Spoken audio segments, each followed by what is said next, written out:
Hello and welcome to Agency Office Hours live Q&A here with Karl Sakas, agency advisor, sponsored by Sakas and Company, helping you grow your agency more smoothly this year and beyond, helping owners work less and earn more, while also helping you reward your best team members. So here in August of 2024, here's a preview of what is to come today. First up, I have a fireside chat with Mike Belasco. He's an exited agency owner and a former coaching client, talking about his experience selling his award-winning agency last year and what he's been up to since then to help you decide if and when it is time to sell your agency, whenever that time might be. After that fireside chat, and feel free if you're joining live to share questions in chat in Zoom, if you have questions for Mike beyond what I'm asking him.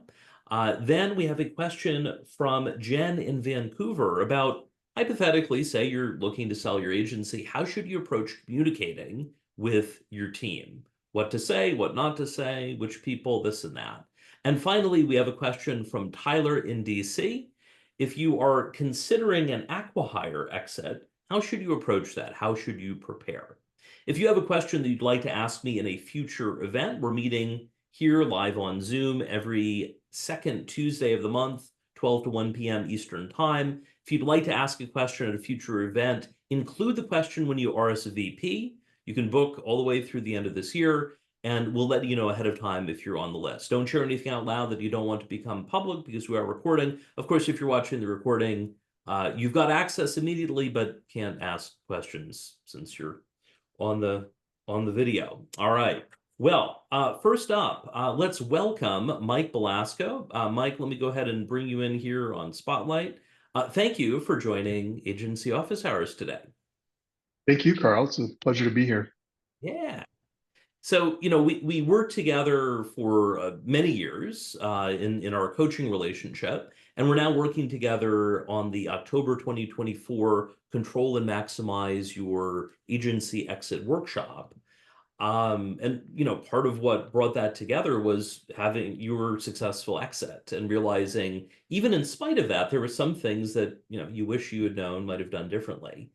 But for people who aren't familiar with you and with Inflow, uh, what was your initial vision for the agency, and how did that evolve over the 17 years that you owned it? Yeah, so I don't know if I had much of a vision initially, other than, I was working um, in different jobs. So I had bosses and that sort of thing, and really wanted more control over my day-to-day activities and what I was doing and how I was doing it. I'd always had an entrepreneurial bug. And so really, I think the vision initially was just to do more of the work that I loved, which for me was technical SEO, analytics, that type of thing, and do it with people that I liked working with, both on the client side and employees as well.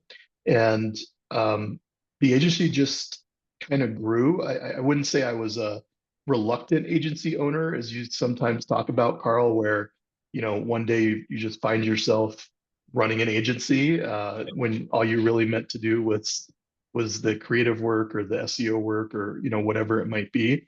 Mhm. I enjoyed it for a long time, but yeah, that was kind of the initial vision, if there was one. Got it. That makes sense. And how did that evolve over time? I mean, I know in our coaching, sometimes it was, leaning toward not selling, sometimes like maybe so. How did that evolve over the 17 years? Yeah, well, I think it evolved a lot. 17 years is a fairly long period of time. And of course, in that time, I had two kids. I bought two houses, an RV, different things like that. And so um, I would say that, and I learned more, about the process and what was possible. I joined a group called the Rhodium Network, and it's basically digital entrepreneurs, and a lot of them buy and sell businesses. And so I was able to learn via that more about buying and selling businesses, and essentially learn that my agency, while certainly providing my income and my benefits and additional profits and things like that, also was actually my biggest financial asset, Mm. or could be my biggest financial asset if I played my cards correctly.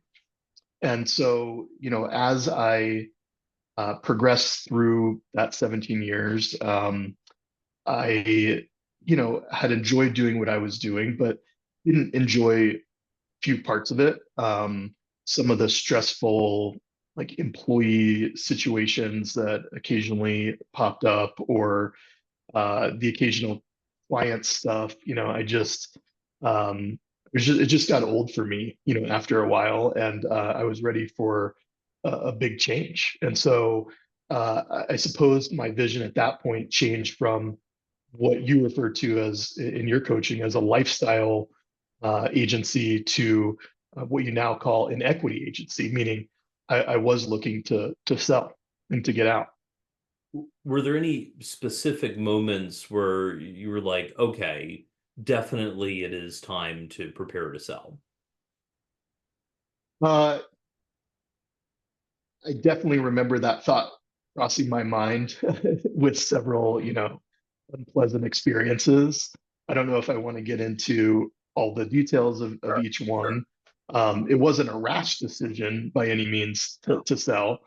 And I think it's reasonable for anyone to, experience something not so pleasant and be like, I just want to get out. I'm done with this, that kind of thing. Yeah. And so, yeah, that thought did cross my mind on a few different occasions for sure. And, I mean, and that's certainly what I see across a lot of clients where it's like, okay, it's time. Of course, then you have to sort out what is the right exit and all. I know you considered at least a couple opportunities before the final exit. Like what did that look like in terms of other potential deals that you ultimately passed on? Yeah, great question. So I know a lot of you probably on this call get emails or calls daily from brokers or private equity firms or different folks like that, offering to buy your business and help you exit the agency. And for the most part, like you, I ignored a lot of those. Just hit delete, didn't reply, whatever the case may be. There were, though, a couple that seemed pretty lucrative. And so I ended up taking those calls and getting deeper into the conversations to the point where we were signing NDAs and sharing numbers and, really having serious talks about this. The one in particular that I think went the furthest down that process, they wanted me to, they essentially wanted to buy the agency or buy a majority stake, bring it into their agency, have me stay on as an employee, and really manage my agency, but not own it. Hmm. And between that not sounding like something that was ideal for me, especially given my original vision that we just talked about, um, when I looked at the financial piece of it, it was like, well, I could hold the agency for another 3 to 5 years. And if I continue doing as well as we're doing, I'm going to still get that number, that cash that they're promising me, but I'm still going to own the agency 100%.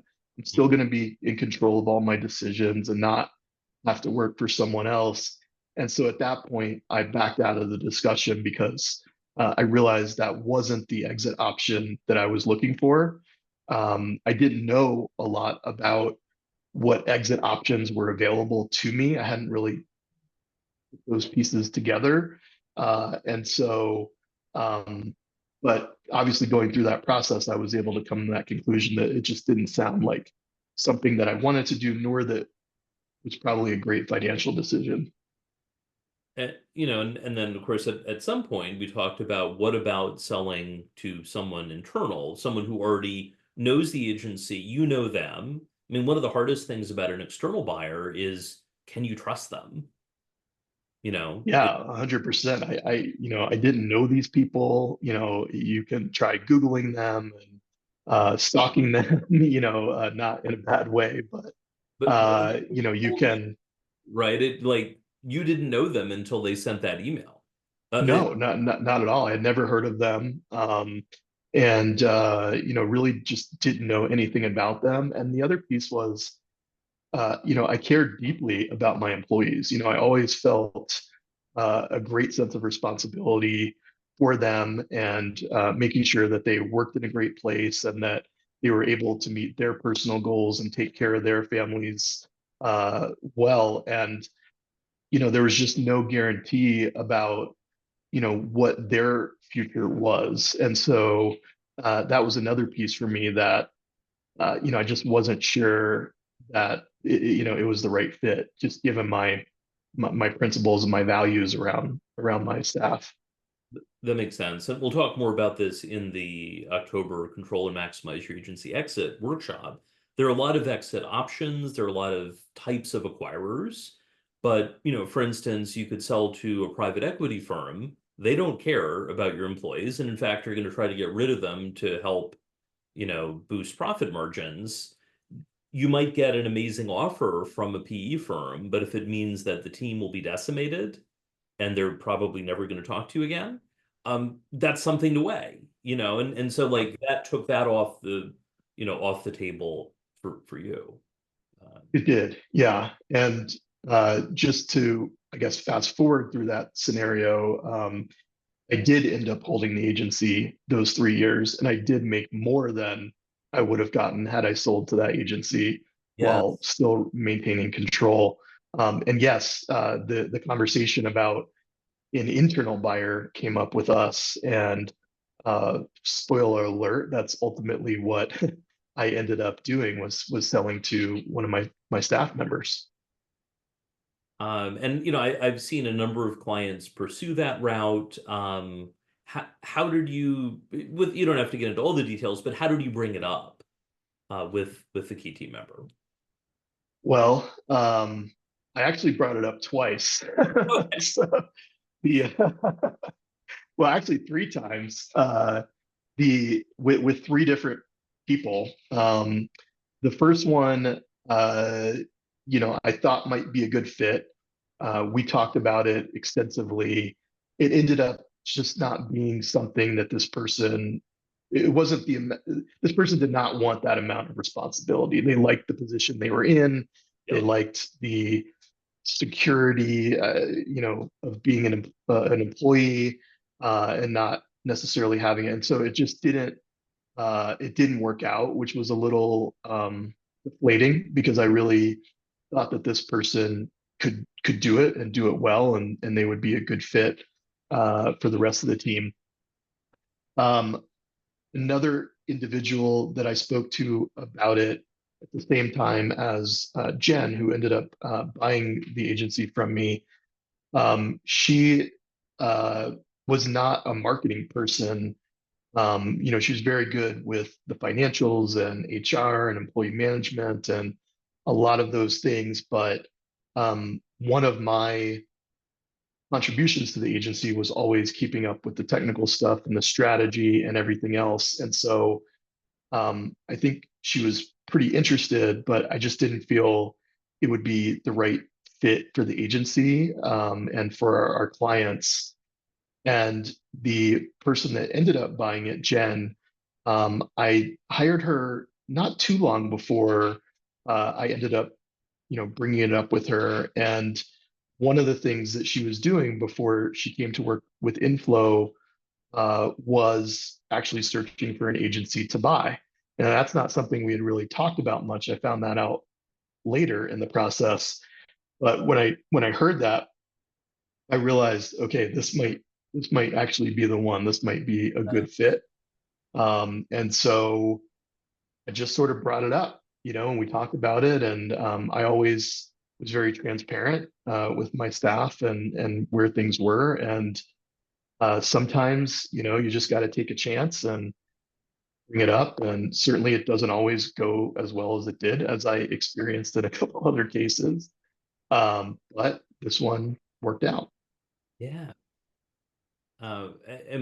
Ultimately, in terms of how long the process took, you could have sold to the cold emailer and Mhm. could have exited early, though it wouldn't have been as lucrative as what you ultimately did, and then waited a few years longer. Maybe a question, this is now more hypothetical for people who are listening, whether live or on the recording, as they're weighing when is it time to sell, what would be your advice to them? My advice would be to put some more time and thought into exit planning Hmm. much earlier than I did, and then to try and follow that exit plan. It may evolve, it may change, as your needs change. I mean, again, for me, 17 years was a really long time. So any exit plan that I would have put together, even well, and then COVID was in the middle of that. So I mean, Yeah. any exit plan I would have put together 7, 8 years before I actually sold probably would have evolved some. It may not have evolved a ton because there were certain things that were themes throughout that 17 years, and from when I started to when I sold. But I think that's what I wish I would have done, is spend some more time doing that. It wasn't for your lack of encouragement that I didn't do that. It was just a matter of a choice I made, to not spend much time focusing on that and spending more of my time doing the fun stuff or running the day-to-day business. So I don't know that there's like a magic moment that I can say this is when you should sell. But I think just like anything else, if you um, are prepared, if you put some more thought into it ahead of time, I think you can uh, really get an exit that hopefully meets your ideal goals and timeline and everything else. That makes sense. And speaking of timeline, I know they got acquired, profiled the exit. And Kate, thanks for sharing that in chat. We have a question from Chris in the audience. Can you share how the deal was structured, how you came to a number, time period, earnout period, et cetera, without sharing real numbers? So things like, the valuation, timeline, earnout, so on. Yeah, it was a really interesting deal because a lot of those things I essentially proposed to Jen, the eventual buyer. So, I sat down, I looked at the numbers, I looked at some of the research about multiples and everything else. And since then, I've learned even more having gone through Yes. Walker Diebel's acquisition lab program. He's the author of Buy Them Build. And, just having read through a lot of the case studies on they got acquired, and that sort of thing. But essentially, I sort of said to Jen, "Look, I came up with this number. It's about this multiple of our profit or our seller discretionary earnings, as the number were. Here's how I think we should finance the deal, knowing what I knew about, what sort of uh, cash was available to her and her resources and the risk level that she wanted to take. So I essentially, put the whole deal together and proposed it to her, with the intention, as always, of trying to make it really good deal for her, and really have a lot of interest in her success, because that also meant that my staff would continue to have success and jobs and things like that as well. But also something that, you know, met my financial goals and more importantly, my personal goals, right? Of really getting a lengthy break, right? Like getting out of it more or less completely, though I did stay as an advisor to Jen for some time, and still occasionally answer, questions and things like that. But getting out of that day to day was really important for me. I just had enough. And so she loved the terms that I presented, and we ended up closing really quickly. I mean, there it was essentially as fast as the attorneys could, draft the agreements and review them. And I think she had a little work to do with her bank, and um, I think it was a matter of a few months from, when we're like, okay, yeah, we're going to do this to closing, which is much, much faster than if I had sold to an external buyer who has to come in and do lengthy due diligence. I mean, Jen was our COO, so she literally knew all the skeletons in the closet if whatever there were. And so there weren't, any issues that came up during any sort of diligence that she did or anything like that, because it was always an open door, and she had access to, I think probably even potentially more than a typical buyer might, just because she had that experience of working at the agency. For sure. And, I think it seems like some of the things that may have been headaches at the time helped later. So, like the deals that you didn't pursue helped you realize that this was the right deal. Also, of course, going virtual thanks to COVID meant, she was in a different state that, Yes, you were able to do the deal rather than, her having to move or, something like that. You had already figured that out. that's true. When I was looking into that deal that we spoke about a few minutes ago with the unknown to me buyer, uh, I think one of them lived in Colorado, but they were based in, I think it was like Cincinnati or Cleveland or somewhere. I didn't really have, no offense to anyone who lives in those places, but I didn't want to go there. I love Colorado. I love where I live, and I live here for a reason. And you know, me having to move there, or even travel there frequently, Mhm. just wasn't in the cards.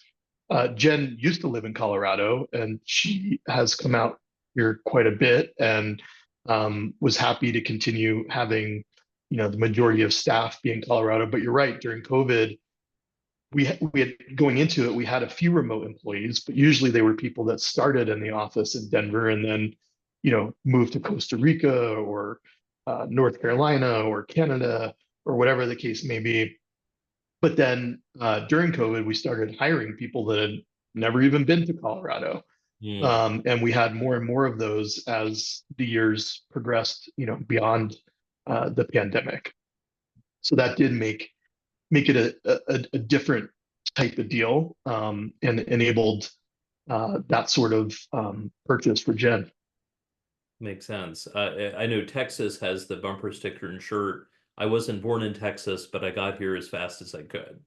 So Yeah, you're right. there we go. Right. Yeah. Well, and Well, I left there as fast as I could.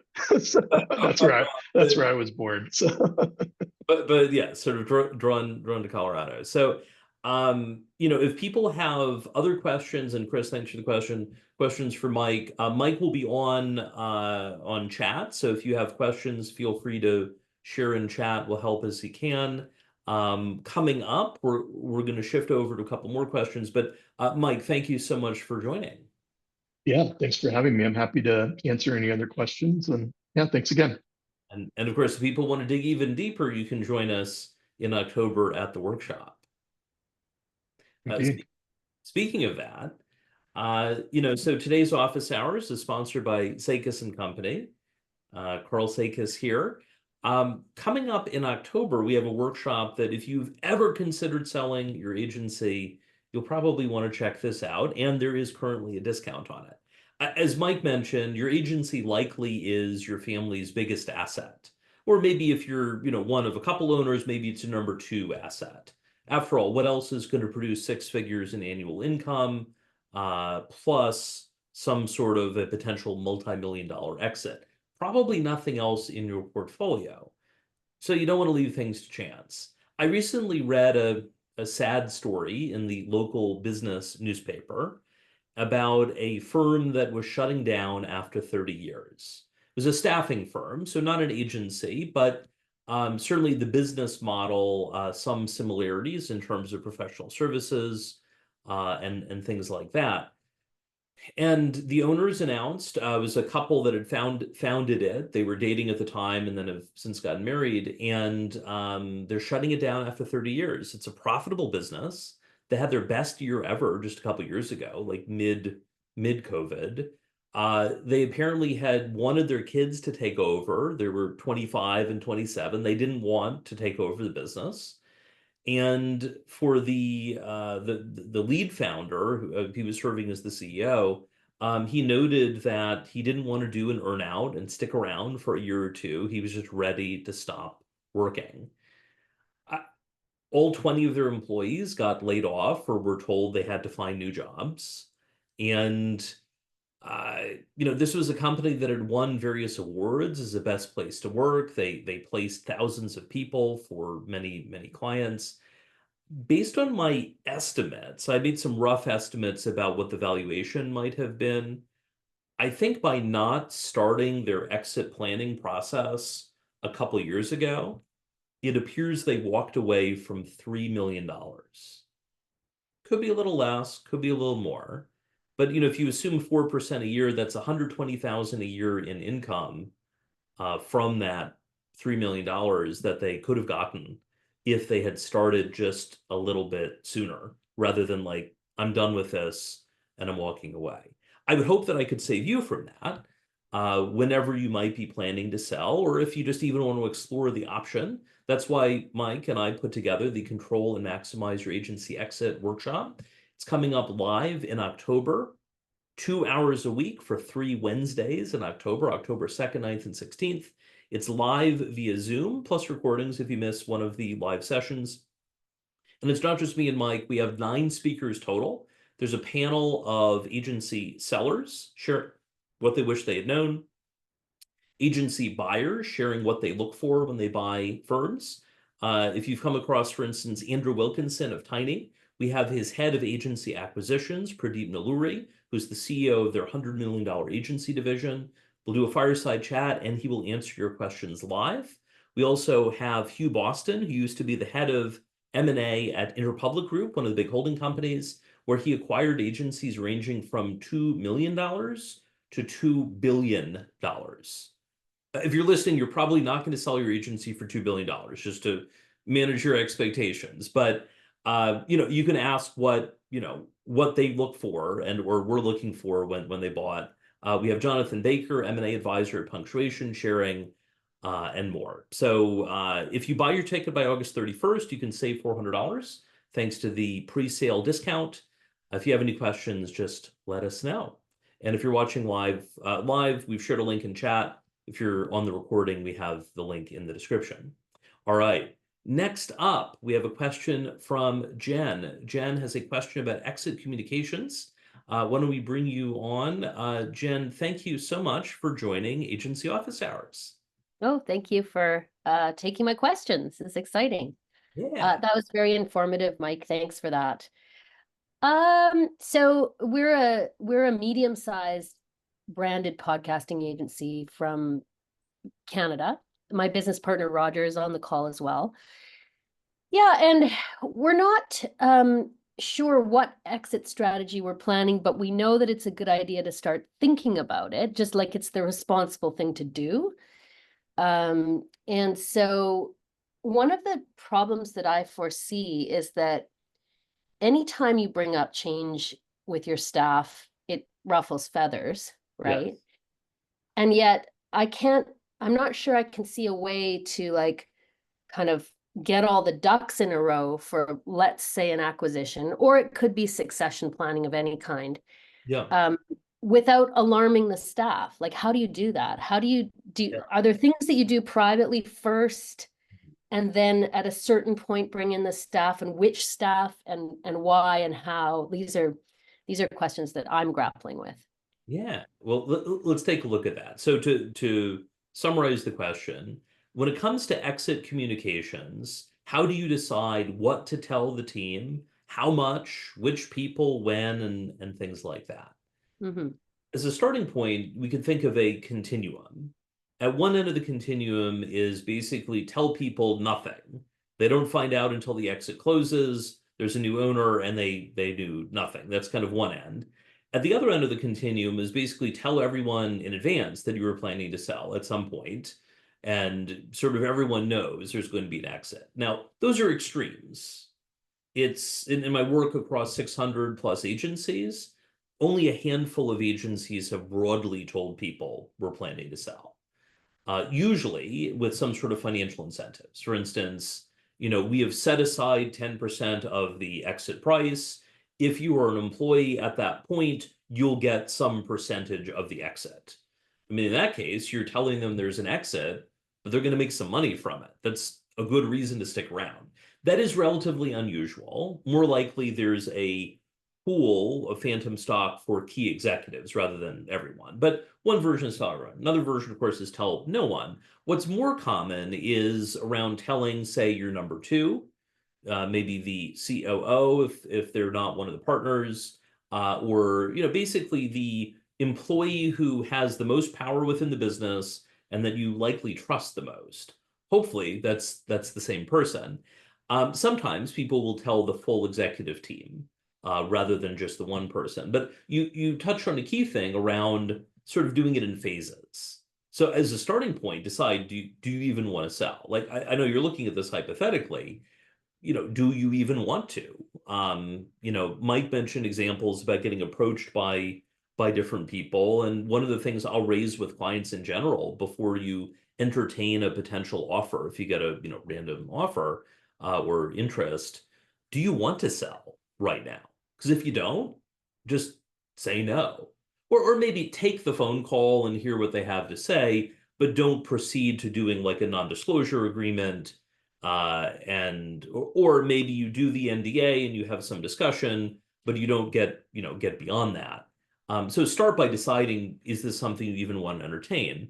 It costs you nothing to have an initial conversation. I would say if you decide not to pursue it, don't share too much, right? It's better to be the one that got away rather than they know everything about you and they decide they're not interested, and that's that. So start by deciding, do you want to? Some of this also depends on your natural degree of openness. How open are you with people in general? I'm pretty open with my team about finances and things like that.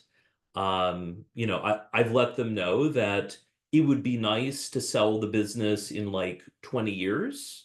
So like technically they know that I would sell, but it's also not anytime soon, kind of thing, sort of deal. It also is worth considering sort of what might a reasonable person assume. For instance, if someone has run an agency for 20 years, they're probably thinking about what they want to do next. Or if someone is approaching some sort of a milestone birthday, which varies, but it could be 50, 60, 65, 70, they're probably thinking about their options too. So like, in those cases, when I've guided clients in coaching on telling their team or telling certain key members, the team members usually aren't surprised. They were like, yeah, I figured you were probably looking at that. Thanks for letting me know. So, if there are people that you normally confide in about business related stuff, I would lean toward telling them sooner rather than later. Before I go on, what's your reaction so far?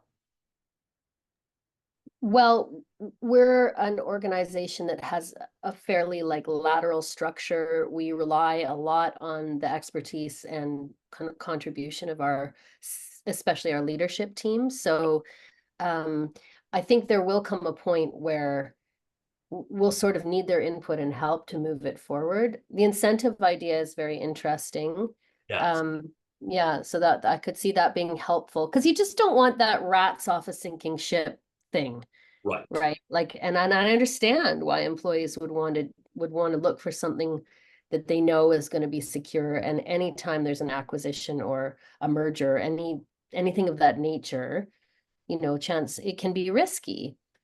So at a certain point, I think we'll probably want to be open with them, but I don't want to alarm them until we really know the direction that we want to go. I think that's, Yes. so we're not quite there yet. We're talking about it.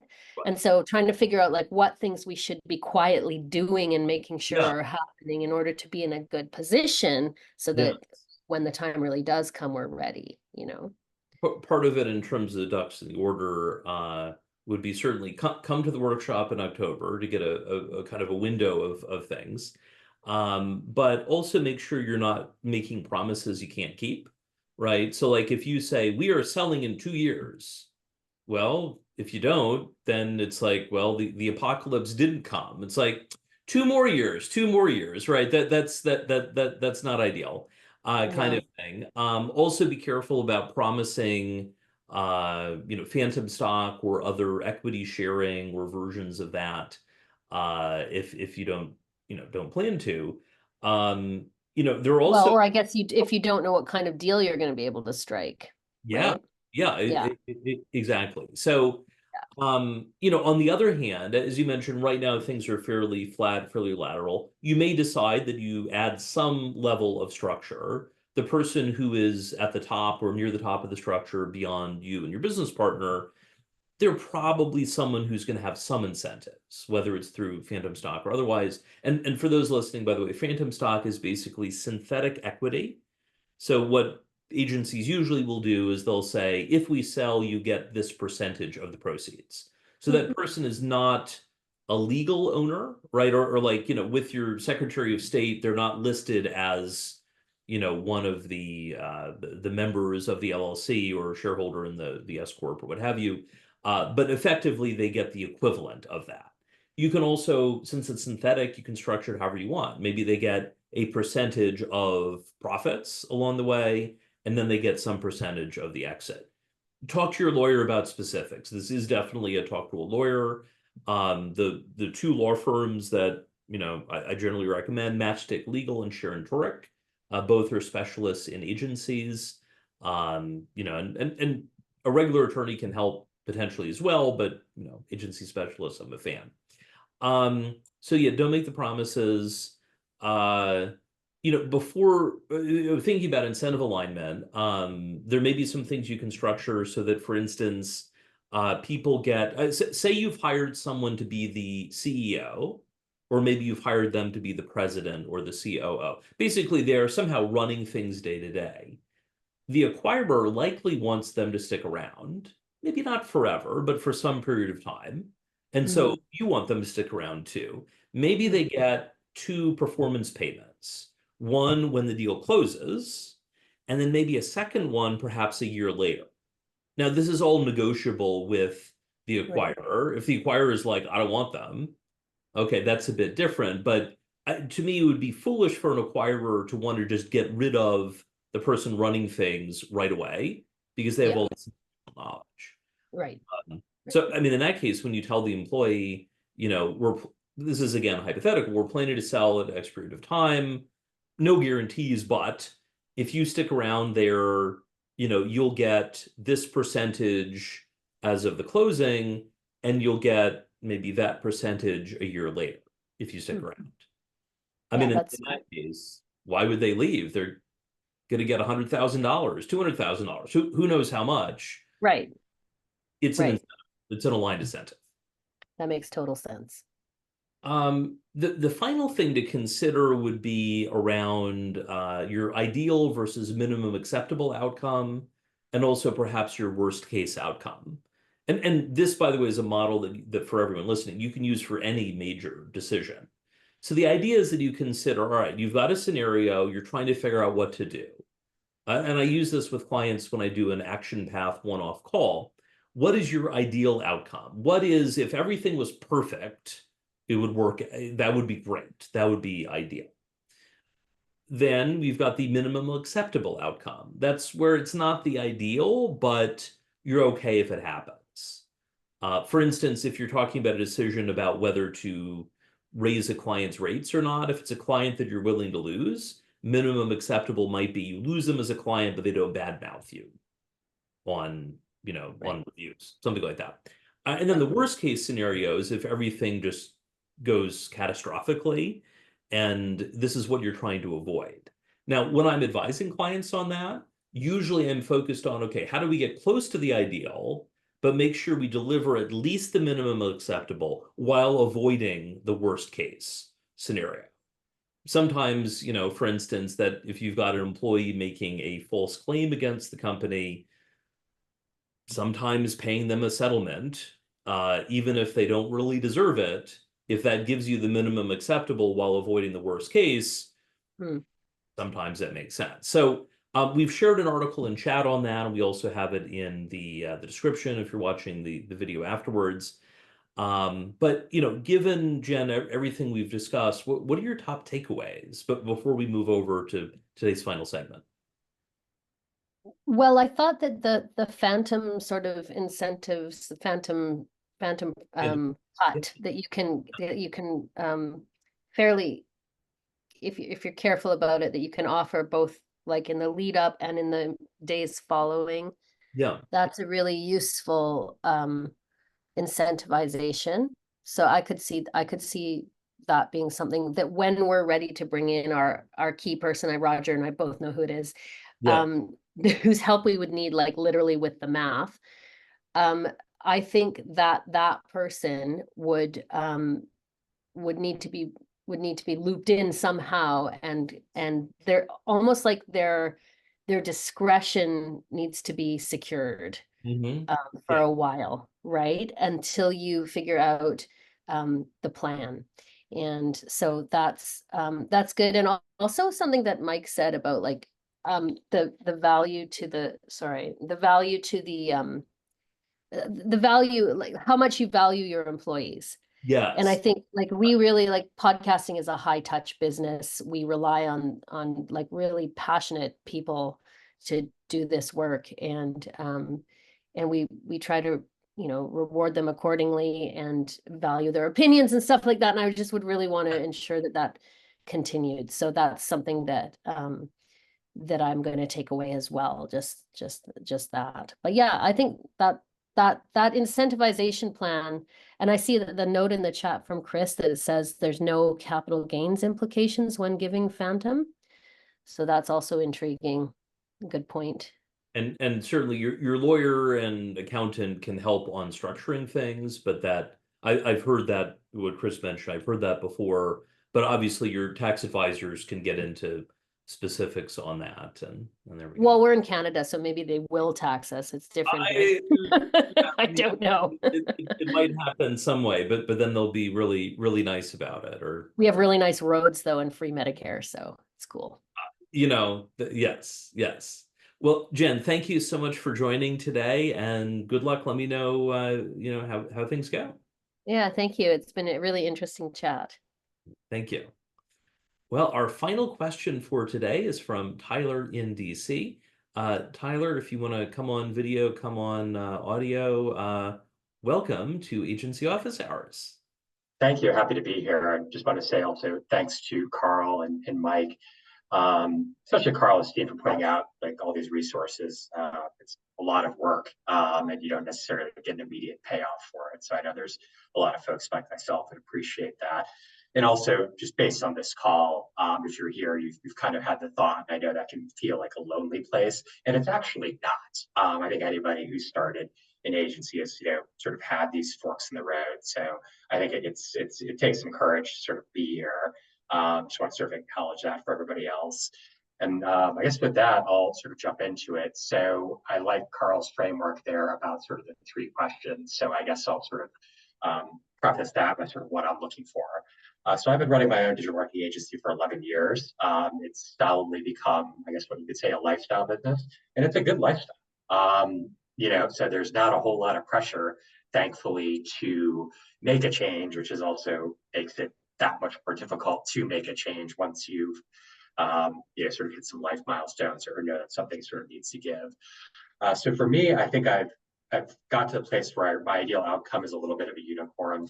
I'm looking for an agency that's based in my local area, that's independent, that also has at least an interest or a focus in cybersecurity, defense, and venture capital, which are some areas that I work a little bit in. My minimal acceptable outcome would be an offer that's above my sort of, above my, at least matching or above my current level of income.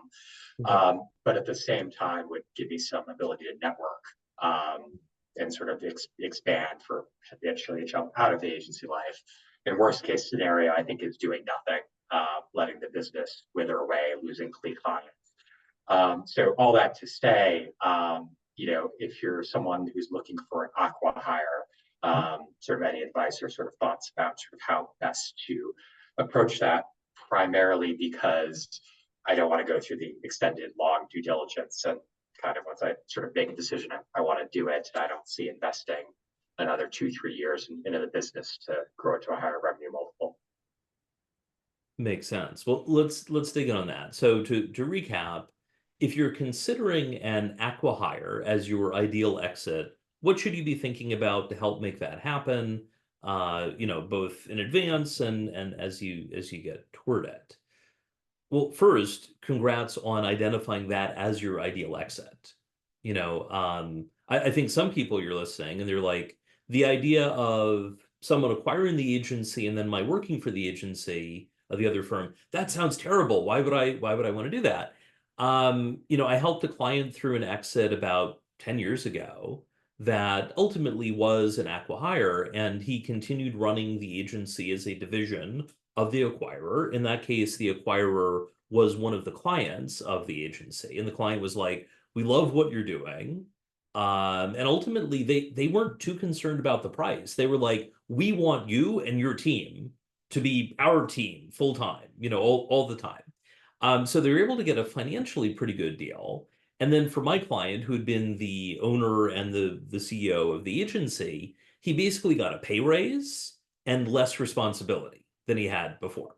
So, and in his case, he was in his maybe early to mid 40s at that point. So he wasn't thinking like, I got to retire, I got to stop. I mean, yeah, some people do want to retire at that point, but for him, he enjoyed the work. So the acqui-hire actually let him do all of the fun stuff while making money up front and also getting paid more over time. And he actually stayed beyond the contractual obligation, which is somewhat unusual. People usually tend to leave a bit sooner, but that worked out. So first, kudos on identifying that as your ideal exit.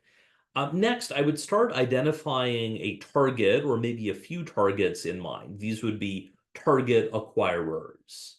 As a starting point, these might be current clients. These might be partner agencies that you work with. An advantage on the client side is they already know the work you do. They like the work you do. This tends to work best when either it's sort of a large corporation or kind of a bigger firm where they have money and they're hiring people. It also could be a higher growth, potentially funded in some way company that knows they need your expertise. And it's a lot easier just to hire your whole agency rather than build a team from scratch. You had mentioned, for instance, experience in cybersecurity, defense, venture capital. Those are areas that require a lot of expertise. So the idea of suddenly getting a whole team with that experience and that expertise can be really compelling. So, think about, are there clients or customers that might be match?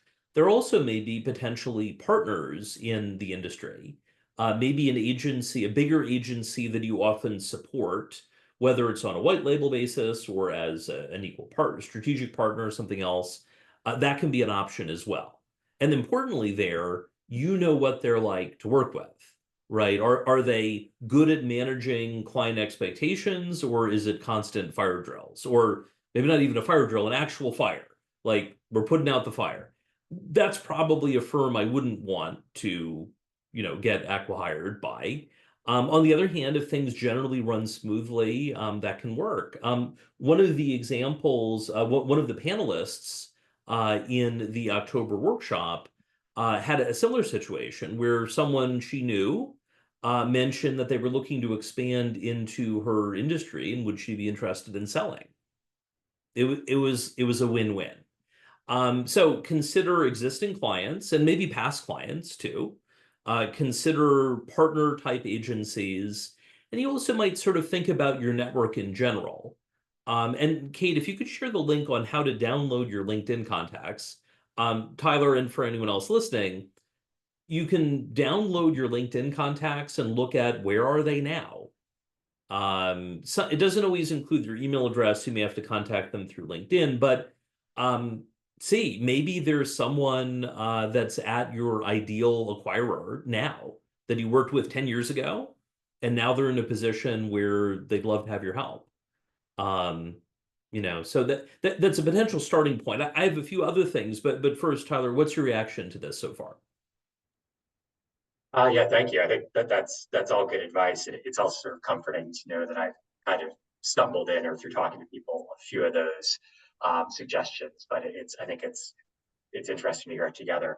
It's also surprising a little bit that the idea that you don't necessarily need to stay beyond whatever the contractual buyout.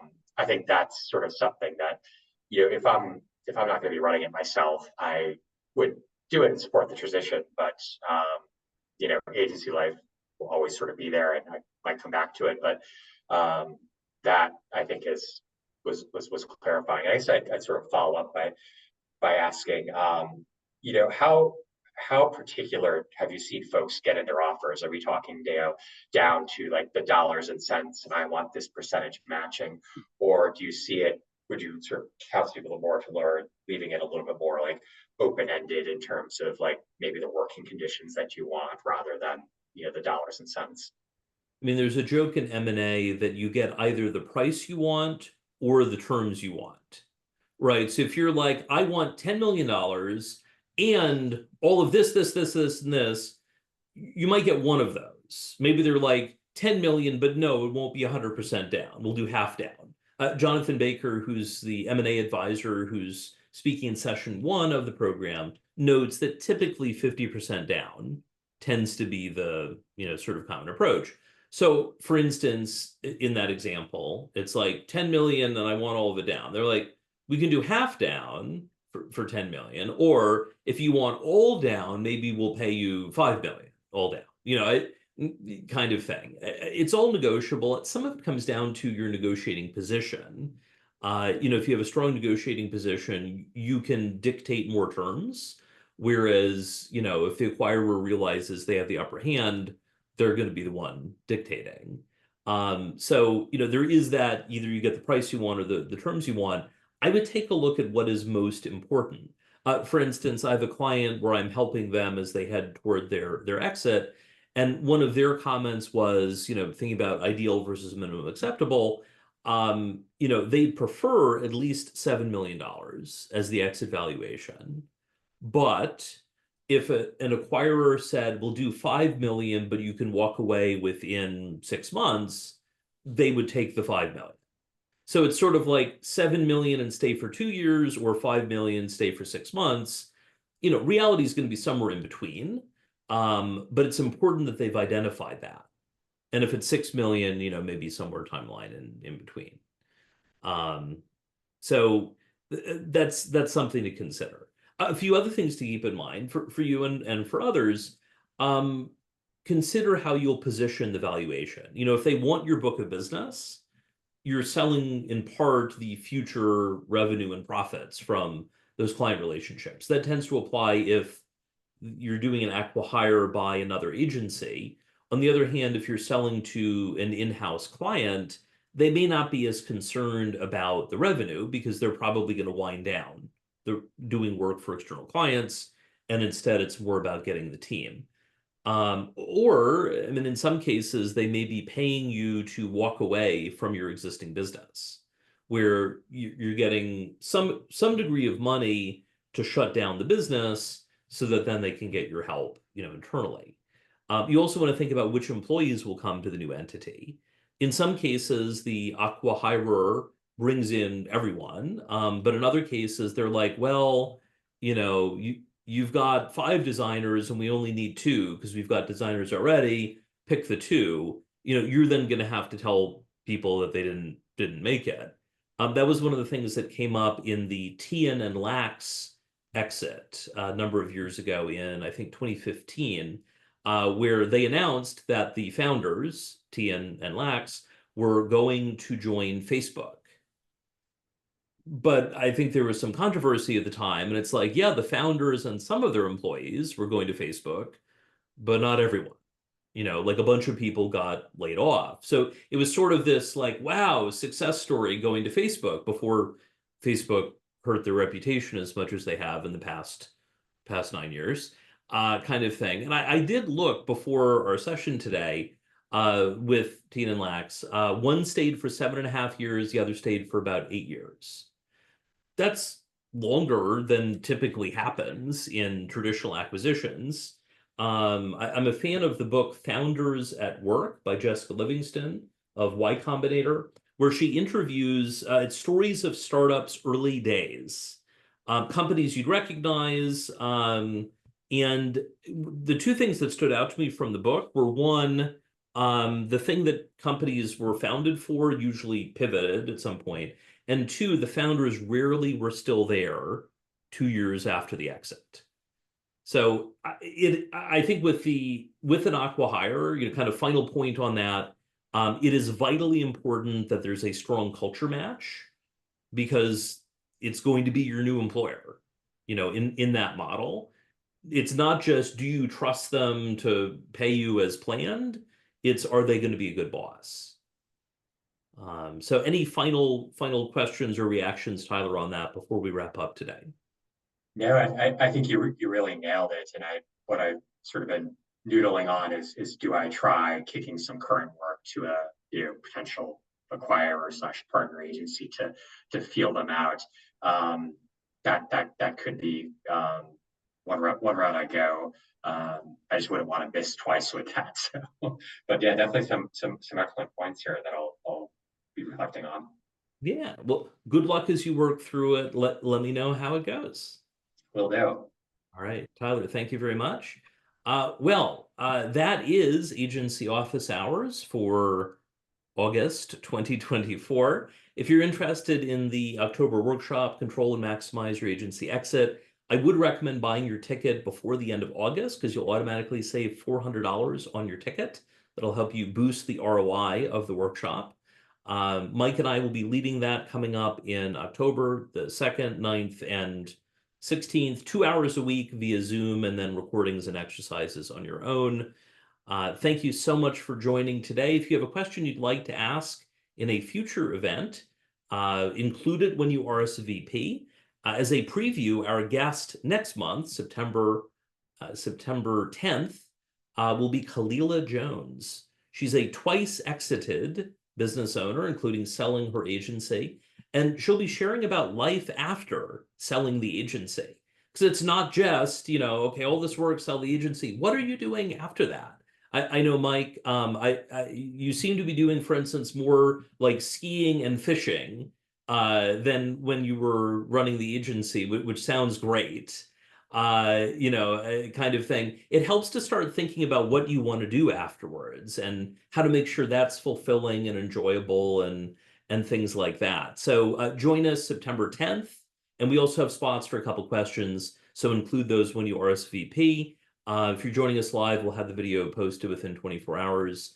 And if you're watching live, well, you're here now. So thank you so much for joining today, and Karl Sakas here. Good luck out there.